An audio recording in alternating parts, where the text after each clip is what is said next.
Hey everybody, Shandon here. Today we're talking with my good friend Brooke Procida, who's visiting us from New York City. Brooke is a career consultant who spends a lot of time with actors, preparing them for both performance and auditions. Okay, so you have your equipment and you have your instructions from the casting director. You're ready to film. Walk me through the process. Okay, find your wall or pop up your screen. Okay. Stabilize your camera. Bring your reader in. Make sure you are well lit with either the window or whatever lighting you buy. Plug in your mic. Make sure it's turned on. Very important. Yes, Yeah. because you can shoot an entire thing with your mic off and be perfect and have to do it all over again. Well, Plug then in it your wouldn't mic. be perfect. It Right, wouldn't be well there you go. You can be perfect, but the circumstances aren't. Make sure that your reader knows what to look for.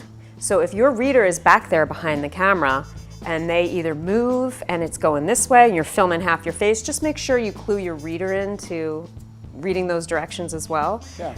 Make And sure you're being a help to you. Yeah, being a help to you. Make sure you're following the instructions for the shot. So you go, maybe make your reader stand there and make sure you focus in on your reader and make it look the way you want it to look. Switch spots. I will often, like I said, instead of holding sides, put up either an iPad or a computer screen so that I can have like that self-made teleprompter.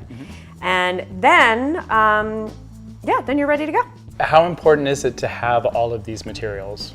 Is there any wiggle room? I mean, what if you don't have a microphone? What if you don't have that blue background? Yeah, there has to be wiggle room because you're going to end up in that scenario at some point. So you keep all of the things we just mentioned in mind, and then you do your best. So you think, where's the best lighting in this room? It's here. How can I stabilize the camera without a person here? I can pile up a bunch of books and a box and put it on top. If you've got a bunch of picture frames hanging on the back wall and that's all you got, take them down.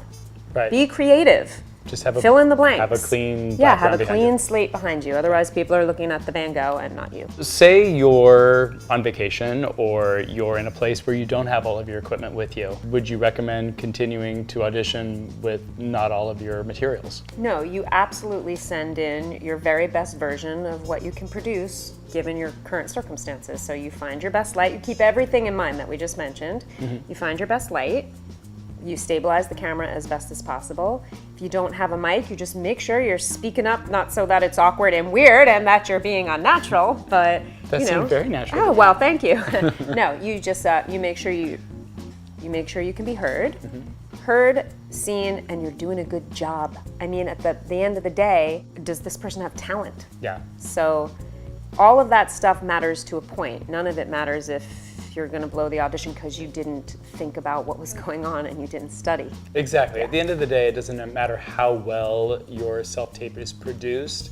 If you're not a good actor, that's going to show through. And similarly, Especially if you're well lit. yeah, exactly. Yeah, a really well-lit bad actor. Yeah. And so, similarly, you can have subpar equipment, but if you're a really good actor, that's still going to shine through. Absolutely. Yeah. So the goal is just trying to get everything to the highest level of professionalism you can. Correct. I just will add, what you absolutely should never do is say, it doesn't matter, I'll just pop my camera here and do this. You need to think about it and you need to show that you're invested. You can be as prepared as possible and you can have all your gear. If you bomb as an actor, or if you're not prepared or if you're just not studied well enough, you can have all of the technical things going for you, but in like the case of one of the actors from Stranger Things, I remember watching his audition tape and he's sick in bed.